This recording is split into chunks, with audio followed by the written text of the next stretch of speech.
नमस्कार दोस्तों, learning with Alok channel में दोस्तों आपका स्वागत है। दोस्तों इस वीडियो में पॉलिटी के टॉप 20 क्वेश्चन दिए गए हैं जो प्रतियोगी परीक्षाओं की दृष्टि से बहुत ही ज़्यादा महत्वपूर्ण हैं। दोस्तों इस वीडियो को स्किप बिल्कुल मत करिएगा, वीडियो को पूरा देखिएगा।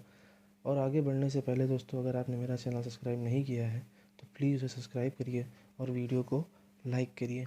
तो दोस्तों हम चलते हैं अपने पहले क्वेश्चन की तरफ।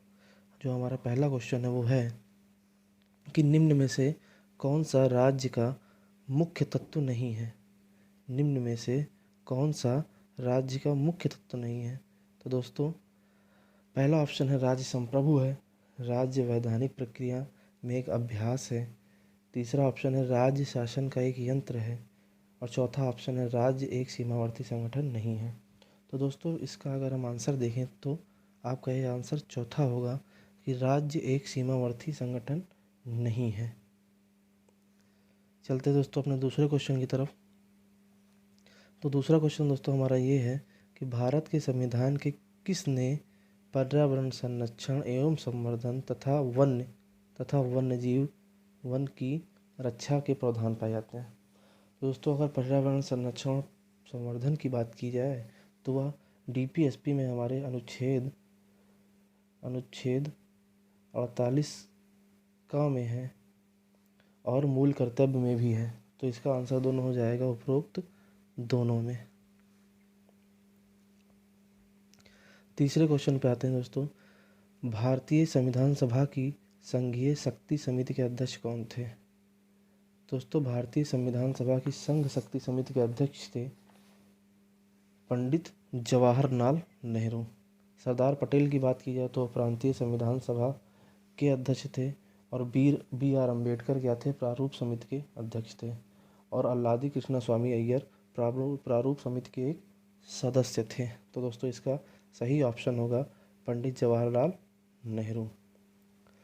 क्वेश्चन नंबर 4 पे हम चलते हैं। दोस्तों मॉन्टेग्यू चेम्सफोर्ड सुधार किसे कहा जाता है।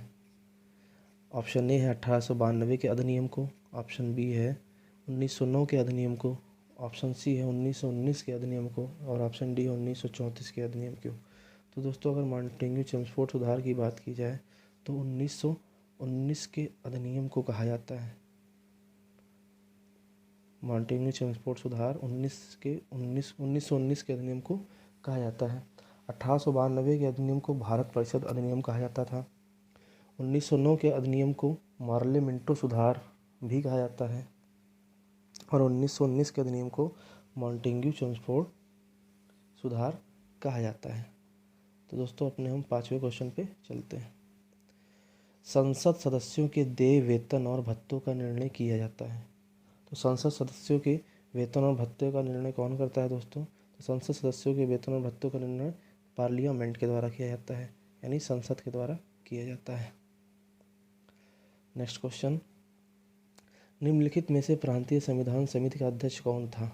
तो दोस्तों मैंने इससे पहले भी क्वेश्चन में बात हो चुकी है कि प्रांतीय संविधान समिति के अध्यक्ष डॉक्टर सरदार वल्लभ भाई पटेल थे।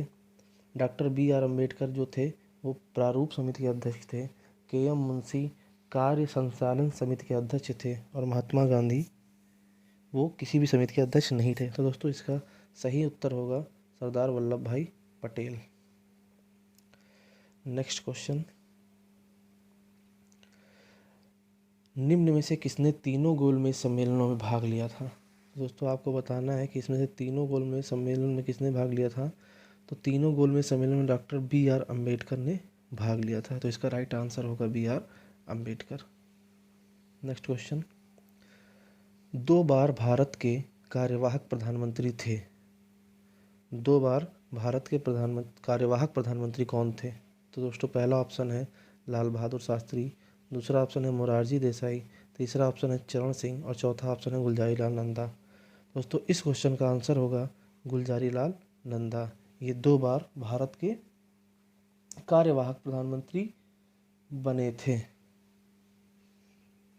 नेक्स्ट क्वेश्चन दोस्तों, भारत की संविधान सभा का गठन किस योजना के आधार पर किया गया। पहला ऑप्शन है साइमन आयोग का प्रस्ताव, दूसरा ऑप्शन है क्रिप्स प्रस्ताव, तीसरा ऑप्शन है माउंटबेटन योजना और चौथा ऑप्शन है कैबिनेट मिशन योजना। तो दोस्तों अगर भारतीय संविधान सभा का गठन किस योजना के आधार पर किया था? तो दोस्तों इसका आंसर है कैबिनेट मिशन योजना। इसके तहत भारतीय संविधान सभा का गठन किया गया था। नेक्स्ट क्वेश्चन, भारतीय संविधान में उल्लिखित भारत राज्यों का संघ होगा से तात्पर्य है? पहला ऑप्शन भारत समझौते का परिणाम है। दूसरा ऑप्शन कोई भी राज्य भारत से अलग हो सकता है। तीसरा ऑप्शन भारत विनाशी राज्यों का अविनाशी संघ है। चौथा ऑप्शन भारत अनश्वर राज्यों का नश्वर संघ है। दोस्तों इसका राइट आंसर होगा ऑप्शन सी, भारत विनाशी राज्यों का अविनाशी संघ है। नेक्स्ट क्वेश्चन, रैयतवाड़ी प्रणाली की शुरुआत के समय गवर्नर जनरल कौन था? रैयतवाड़ी प्रणाली के शुरुआत के समय में गवर्नर जनरल कौन था? तो दोस्तों इसका आंसर होगा Lord Hastings. Next question, Vidhan Parishad का सदस्य होने के लिए कम से कम कितनी आयु होनी चाहिए? ए 21 वर्ष, बी 25 वर्ष, सी 30 वर्ष या 35 वर्ष। दोस्तों इस क्वेश्चन का आंसर आपको पता होना चाहिए कि विधान परिषद के सदस्य होने के लिए आपको न्यूनतम 30 वर्ष की आयु होनी चाहिए। अगला क्वेश्चन, संविधान सभा के प्रारूप समिति में सदस्यों की संख्या कितनी थी? दोस्तों प्रारूप समिति के अध्यक्ष को आपको पता ही है डॉक्टर भीमराव अम्बेडकर जी थे और उसमें सदस्यों की संख्या थी 7। इस समिति में 7 सदस्य थे। नेक्स्ट क्वेश्चन, संविधान के विभिन्न पहलुओं के अध्ययन हेतु संविधान सभा ने कितनी समितियां नियुक्त किया गया था? तो विभिन्न पहलुओं के अध्ययन के लिए संविधान सभा ने कुल मिला के 13 समितियों को नियुक्त किया था। नेक्स्ट क्वेश्चन,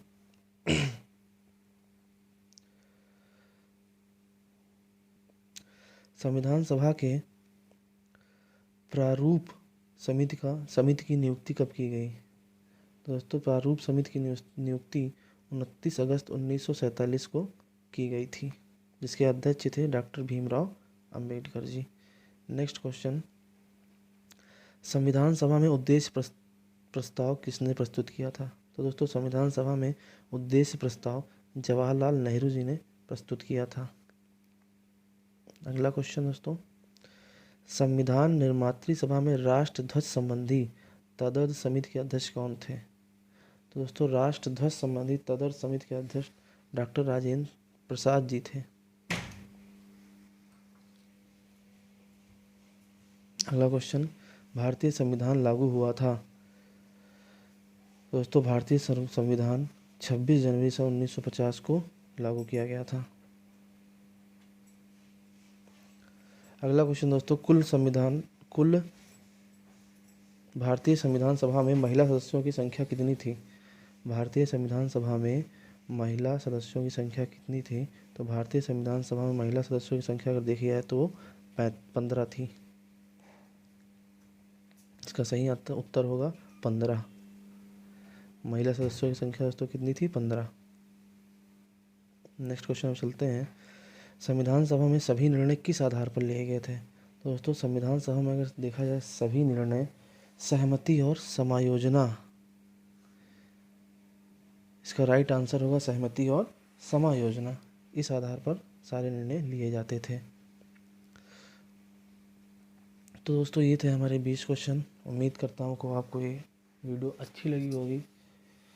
दोस्तों कमेंट ज़रूर करिएगा वीडियो कैसी लगी और हमारे चैनल को लाइक करिए और सब्सक्राइब करिए लर्निंग विद आलोक को। धन्यवाद दोस्तों।